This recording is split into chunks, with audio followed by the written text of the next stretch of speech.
Minnesota Democrats, of course, throwing their support behind Governor Tim Walz and the Harris ticket. Joining us now live via Zoom is Minnesota's DFL Chair Ken Martin. Ken, when did you start getting the sense that Tim Walz was moving up that short list to the even shorter short list? Did you have any sense over the past couple of weeks that things were changing and getting him into this final selection position?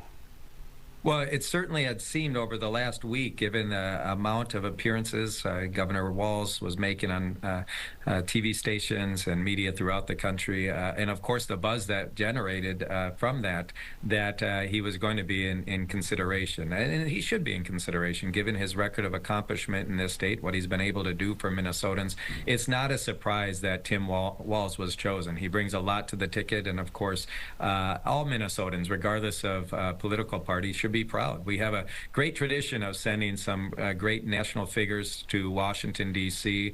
Of course, we've had two vice presidents before, and Vice President Hubert Humphrey and Vice President Walter Mondale, and Tim Walz will follow in their giant shoes and be a great leader as the next Vice President of the United States. And how do you see this playing out during the campaign? What we were just talking about is, you know, there's a lot of kind of attacks already. We've heard them before, saying that Governor Walz stood by while the Minneapolis was burning in the wake of the murder of George Floyd and the protests that followed.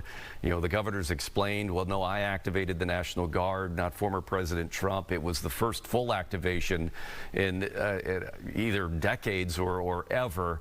But how do you see this playing out? How much explanation is Governor Tim Walz going to be forced to do about the timeline of what happened here? Well, I think the facts will speak for themselves. Governor Walz was the one who mobilized the National Guard, the largest mobilization of the National Guard since World War II here in Minnesota. And while he was doing that and trying to actually restore law and order here in the Twin Cities, Donald Trump was tweeting out and doing nothing, actually tweeting out and encouraging people to be lawlessness, to take the law into their own hands.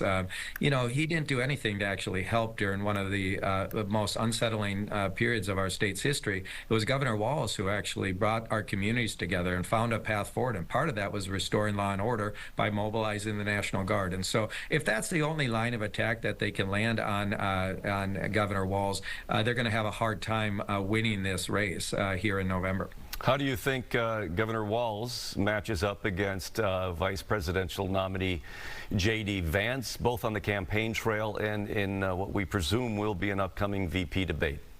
Well, I think this is one of the reasons he was chosen. One, Governor Walz is from a small town in rural Nebraska. He graduated with 25 kids in his class, as he likes to joke. Half of them were his cousins. He moved then to Mankato, Minnesota, where small town in southern Minnesota, where he taught and met his wife, and for years was not only a teacher but a football coach. He's a hunter. He's a gun owner.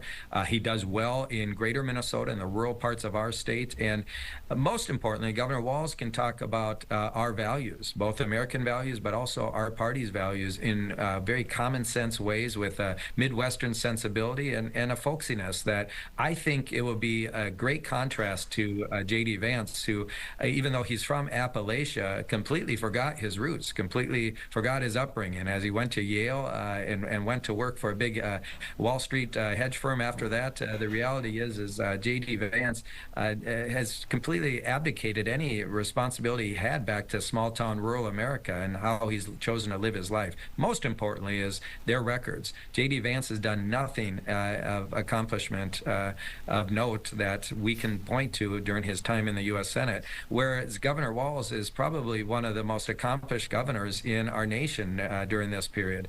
His record of success is long, as we know here in Minnesota, and you couple that with Kamala Harris's record as vice president and President Biden's record these last 3 years, we have a lot to talk to. I'm confident we're going to win this election, and this was a great choice by Vice President Harris. Well, what does this mean for the Minnesota DFL and for the state this November? Obviously, it was a pretty tight race when former President Trump ran against Hillary Clinton. The margin broadened a little bit against President Biden. You know, there were questions about whether this was approaching a toss-up or battleground state, getting purple. What do you think this does? Well, Rob, look, I mean, as you know, you've known me a long time. I've been chair for 14 years. We haven't lost a statewide election since I've been chair, and we're not going to start now. But I also never get too overly confident, which is why we win, because we run like we're 20 points behind, even if we're 20 points ahead. We're not going to take anything for granted. Of course, the selection of Governor Walz as the vice presidential nominee in our party helps us for sure. I would expect more resources in this state, but this is still a battleground. And I think what's critical to note is the easiest and surest path still for Kamala Harris to win the presidency goes through the blue wall states of Pennsylvania, Michigan, Wisconsin, and Minnesota. And when she and Tim Walz win all 4 of those states, that's game, set, and match, and they'll be the next president and vice president of the United States. So we're going to do our part here in Minnesota to make sure we deliver our 10 electoral votes for the Harris-Walz ticket. And we couldn't be more excited to send our great governor off to Washington to continue his public service and to take a little bit of this Minnesota miracle all around the nation. All right. Ken Martin, thank you for taking time on this very busy morning for all of us. It's Ken Martin, chair of the Minnesota DFL.